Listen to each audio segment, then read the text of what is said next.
4 దశాబ్దాల సుదీర్ఘ విరామం తర్వాత ఓ భారతీయుడు అంతరిక్ష యాత్ర చేయబోతున్నాడు.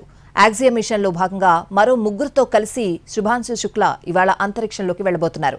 ఇంతకీ స్పేస్ స్టేషన్లో శుభాంశు బృందం ఎన్ని రోజులుంటుంది, అక్కడ ఏం చేస్తుంది? శుభాంశు శుక్లా 40 ఏళ్ల సుదీర్ఘ విరామం తర్వాత అంతరిక్ష యాత్ర చేస్తున్న భారతీయుడు ఇతను.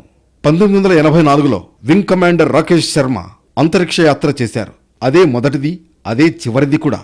గతంలో కల్పనా చావ్లా, సునీతా విలియమ్స్ అంతరిక్షంలోకి వెళ్లిన భారత సంతతికి చెందిన అమెరికా పౌరులుగానే వాళ్లు ఈ ఘనతను సాధించారు. ఇండియన్ ఎయిర్ ఫోర్స్ లో గ్రూప్ కెప్టెన్ అయిన 39 ఏళ్ల శుభాంశు శుక్లా XM-4 మిషన్లో భాగంగా అంతరిక్ష యాత్ర చేస్తున్నారు.